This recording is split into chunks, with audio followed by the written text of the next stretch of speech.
ప్రస్తుతం ఆంధ్రప్రదేశ్ రాష్ట్రంలో జరుగుతున్న తాజా రాజకీయ సమీకరణలపైన మనతో స్పందించడానికి ఎన్టీఆర్ జిల్లా వక్ఫ్ బోర్డు చైర్మన్ గౌస్ మొహిద్దీన్ మనతో ఉన్నారు. ఆయన మాటలను తెలుసుకునే ప్రయత్నం చేద్దాం. నమస్తే సార్. నమస్తే సార్ చెప్పండి, షర్మిల గారు మీ పార్టీ పైన, మీ పార్టీ అధినేత పైన చేస్తున్న విమర్శలు రాష్ట్ర రాజకీయాలు కూడా ఒక చర్చనీయాంశానికి దారితీస్తున్నాయి. షర్మిల గారు చేసిన వ్యాఖ్యలపైన మీ స్పందన ఏంటి? షర్మిల గారు ఇట్లా మాట్లాడటం మేము బాధాకరంగా తీసుకుంటా ఉన్నాం. ఎందుకంటే గతంలో రాజశేఖర గారి బిడ్డగా ఆవిడ మేము ఆదరించాము, గౌరవించాము. మరి ఈరోజు షర్మిల గారి మాటలు చూస్తూ ఉంటే ప్రతిపక్షాల చేతిలో ఆవిడ కీలు బొమ్మలాగా ఆవిడ మాట్లాడుతున్న మాటలు కనపడతా ఉన్నాయి. మరి షర్మిలమ్మని మేము వాళ్ళ సూటిగా స్పష్టంగా ఒకటి అడుగుతా ఉన్నాం. మీరు తెలంగాణ బిడ్డగా, నేను తెలంగాణ అమ్మాయిని, ఇక్కడే పుట్టాను, ఇక్కడే చదువుకున్నాను, ఇక్కడే పెరిగాను, అందుకోసం తెలంగాణ రాష్ట్ర ప్రయోజనాల కోసం, తెలంగాణ బిడ్డల కోసం, తెలంగాణ వైఎస్ఆర్ కాంగ్రెస్ పార్టీ తెలంగాణ శాఖ అని ఒక శాఖ ఏర్పాటు చేయటం, పార్టీ ఏర్పాటు చేయటం, కొంతమంది రాజశేఖర గారి అభిమానులు మీతో పాటు చేర్చుకొని అక్కడి తెలుగు బీఆర్ఎస్ ప్రభుత్వానికి వ్యతిరేకంగా మీరు కేసీఆర్కి వ్యతిరేకంగా గళమెత్తడం, పాదయాత్ర చేయటం అనేక కార్యక్రమాలు చేశారు. ఆ సందర్భంలో మీరు ఒకటే చెప్పారు, ఇక్కడ నేను బీఆర్ఎస్ ప్రభుత్వం కోల్చడమే నా ధ్యేయం, ఇక్కడ తెలంగాణలో ప్రధాన ప్రతిపక్షంగా నేను అవతరిస్తాను, ఆ భవిష్యత్తులో ఇక్కడ రాజకీయ జీవితం ఇక్కడే నేను చూసుకుంటానని మీరు చెప్పడం జరిగింది. మిమ్మల్ని నమ్మి దివంగత రాజశేఖర గారి అభిమానులు తెలంగాణలో చాలామంది మిమ్మల్ని ఫాలో అవ్వటం, మీ వెనకాల నడవటం, కేసులు పెట్టించుకోవటం, అక్రమ నిర్బంధాలు అనేక ఎదుర్కొన్నారు. మరి మీరు ఎందుకు ఆ ఎలక్షన్లో కంటెస్ట్ చేయకుండా ఆగిపోయారో ముందు అక్కడ ప్రజలకు సమాధానం చెప్పాల్సిన అవసరం ఉంది. అది గడిచిపోయింది. మళ్ళా ఇక్కడికి వచ్చి ఆంధ్రప్రదేశ్ రాష్ట్ర కాంగ్రెస్ పార్టీ వ్యవహారంలో మీరు పనిచేయటం ఏంటి?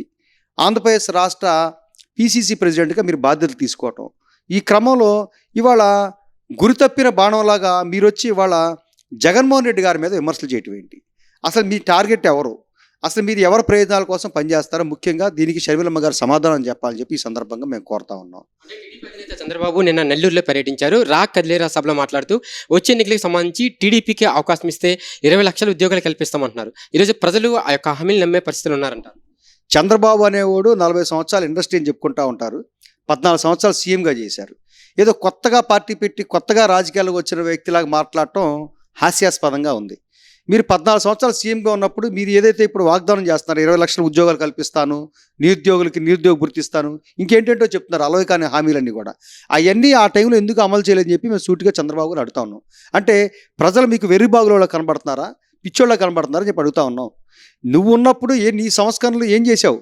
నువ్వు ఏం సంస్కరణలు చేసావు? నువ్వు చెప్పుకోవడానికి ఏ పథకం ఉంది?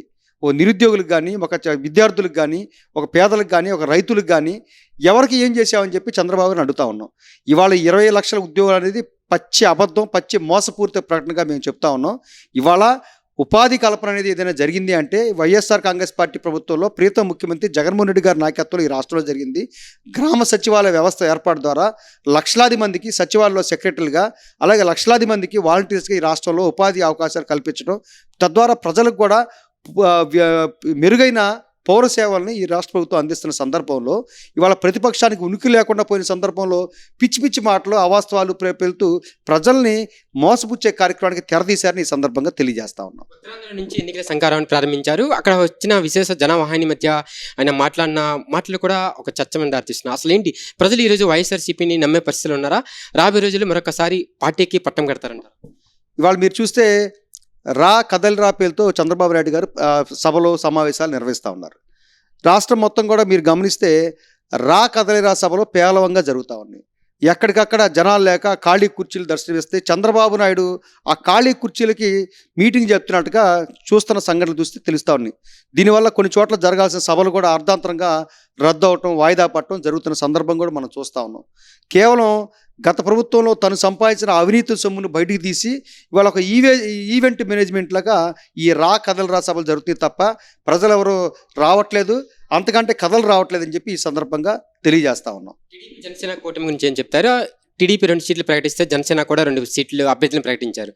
రాబోయే రోజుల్లో ఒక సద్మిగతలో ఉన్నారు. ఇంకా వాళ్ళ యొక్క ప్రకటనలు ఏ విధంగా ఉండిపోతుంది? టీడీపీ జనసేన అలయన్స్ ప్రకటనలు చూస్తే కొద్దిగా విడ్డూరంగా ఉన్నాయి. చంద్రబాబు నాయుడు గారు 2 సీట్లు ప్రకటిస్తే రీసెంట్గా పవన్ కళ్యాణ్ ఆయన మీద ఒత్తిడి ఉంది కాబట్టి ఆయన 2 ప్రకటించాడు.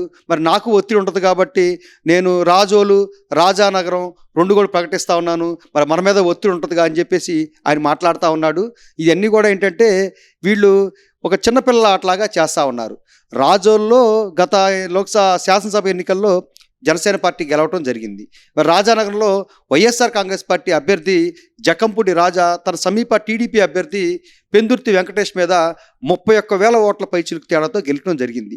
ఈ సంఘటనల ద్వారా మాకేం అర్థమవుతా ఉందంటే ఈ రాష్ట్రంలో వైఎస్ఆర్ కాంగ్రెస్ పార్టీ ప్రభంజనం వాళ్ళకు కూడా స్పష్టంగా అర్థమవుతుంది కాబట్టి వాళ్ళు సీట్ల సర్దుబాటు పేరుతో దోబూచులాడుతున్న పరిస్థితి కనబడతా ఉంది. ఏదైనా కానీ మీ దోబూచులాటతోనే కాలం కలిసిపోతుంది.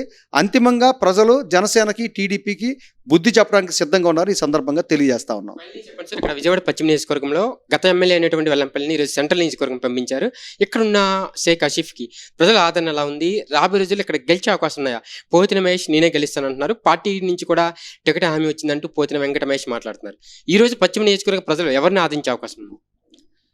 రాజకీయంగా చైతన్యవంతమైన ప్రాంతం విజయవాడ పశ్చిమ నియోజకవర్గం. మహామహులు ఈ నియోజకవర్గానికి గత శాసనసభ్యులుగా పనిచేయడం జరిగింది.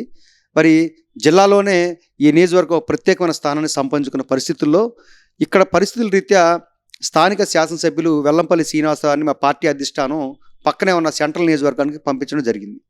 అంత మాత్రాన ఇక్కడ వెల్లంపల్లి గారు ఏదో తగ్గారు, ఏదో ఫెయిల్ అయ్యారనే ఉద్దేశం కాదు. సామాజిక వర్గాల సమతుల్యత ప్రకారంగా ఇవాళ సామాజిక న్యాయం పాటిస్తున్న పరిస్థితుల్లో ఇక్కడ మైనార్టీ అదుకున్న పరిస్థితుల్లో ఒక మైనార్టీకి అవకాశం ఇవ్వాలనే సదుద్దేశంతో గౌరవ ముఖ్యమంత్రి వైఎస్ జగన్మోహన్ రెడ్డి గారు ఇక్కడ ఒక మైనార్టీ నాయకుడిగా స్థానిక వైఎస్ఆర్ కాంగ్రెస్ పార్టీ కార్యకర్త షేక్ ఆసిఫ్ గారికి ఇక్కడ నియోజకవర్గ సమన్వయకర్తగా అవకాశం ఇవ్వటం, అదే పద్ధతిలో వెల్లంపల్లి శ్రీనివాసరావు గారిని పక్కనే ఉన్న సెంట్రల్ నియోజకవర్గాన్ని పంపించడం జరిగింది.